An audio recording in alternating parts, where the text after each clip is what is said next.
व्यक्त करने के लिए मेरे पास शब्द ही नहीं है, जिन्होंने मुझे इस काबिल समझा और मुझे इस महत्वपूर्ण पद पर इतनी बड़ी जिम्मेदारी दी।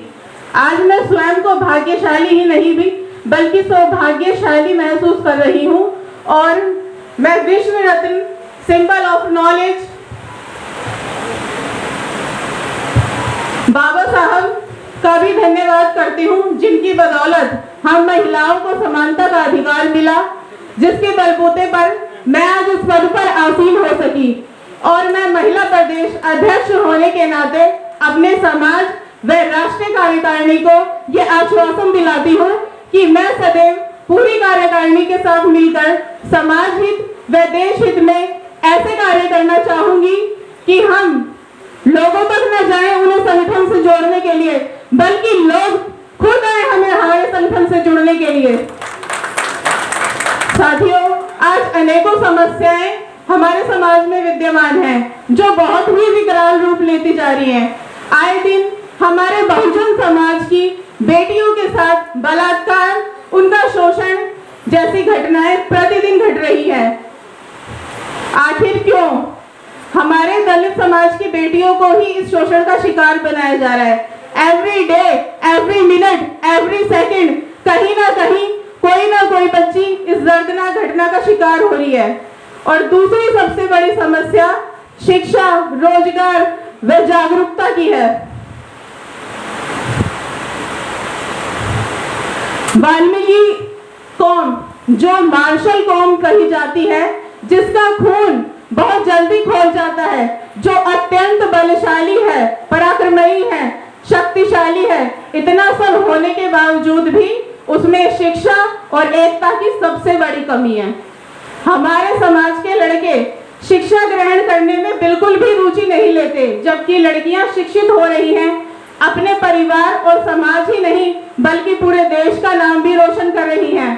परंतु लड़के आज भी अधिक संख्या में शिक्षा के प्रति रुचि नहीं लेते। इसका खामियाजा हम सबको कहीं ना कहीं भुगतना पड़ता है।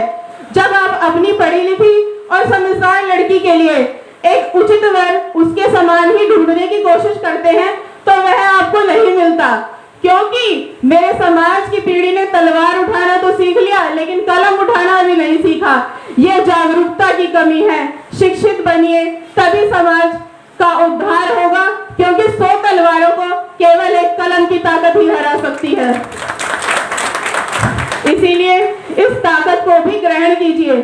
जिस प्रकार बाबा साहब ने कहा था कि शिक्षा शेरनी का वह दूध है जो पिएगा वो दहाड़ेगा।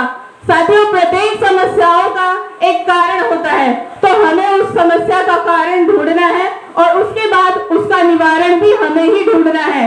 आज दलित समाज में इतने बुद्धिजीवी, पढ़े लिखे, लॉयर्स, जजेस हैं, फिर भी हम इन समस्याओं के कारण और निवारण तक नहीं पहुंच पा रहे। साथियों, हम और आप मिलकर ही इन समस्याओं का कारण और निवारण तक पहुंच सकते हैं और कोई और नहीं आएगा हमें इस गर्त से निकालने के। हमें इसका समाधान खुद ही निकालना होगा। और अंत में मैं अपनी इन भावनाओं को व्यक्त करने के लिए एक कविता के माध्यम से करना चाहूंगी, जो इस प्रकार है। गांव से दूर एक बस्ती थी, सब अपनी कोई हस्ती थी, ना खुशियां थी ना सपने थे, दुश्मन भी सारे अपने थे, हम जीते जी भी मरे हुए बस मुर्दों से संबंधित थे, ना रोने का अधिकार हमें, सुख सारे ही प्रतिबंधित थे।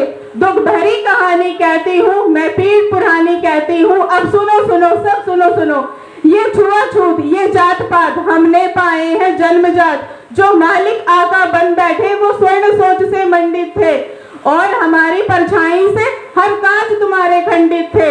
हम याचक थे तुम दाता थे, हम महामूर्ख तुम ज्ञाता थे, तुम मानस के राजहंस हम पशुओं से भी कमतर थे, तुम मनुष्य श्रेष्ठ हम नीच मलिन, तुम अवतारी हम धरा भोज, तुम राजभोग हम मृत्यु भोज, तुम चंदा पूर्णमासी के हम ग्रहण झेलते सदियों से। ऐसी सोच बनाकर तुमने बरसों तक अत्याचार किया। दुख भरी कहानी कहती हूँ मैं, पीर पुरानी कहती हूँ, अब सुनो सुनो सब सुनो सुनो, दुनिया पहुंची है चांद तलक, तुम धरती नहीं बचा पाए, इन आंखों से जात पात के चश्मे नहीं हटा पाए। तुम सिर्फ गुलामी के पोषक संवेदनशील बने हो शासक, झूठे मकार वियोगी हो, तुम शोषण में सहयोगी हो। किसी दलित का बेटा पढ़ लिख कर कुछ बन आया है, क्यों सूट बूट में देखकर गुस्से से दिल भर आया है। दुख भरी कहानी कहती हूँ मैं, पीड़ पुरानी कहती हूँ, अब सुनो सुनो सब सुनो सुनो। हम अनपढ़ हैं, अज्ञानी हैं, हम तो कबीर की वाणी है, ठान लिया फिर लक्ष्य न भूले। हम ज्योति पुंज ज्योति बा भूले, जिनको पग पग पर मिले हैं घाव, हम ज्ञान पिपासु भीमराव। दुख भरी कहानी कहती हूँ मैं, पीर पुरानी कहती हूँ मैं, पीर पुरानी कहती हूँ। Thank you so much. जय भीम, जय वाल्मीकि, जय। Press the bell icon on the YouTube app and never miss another update.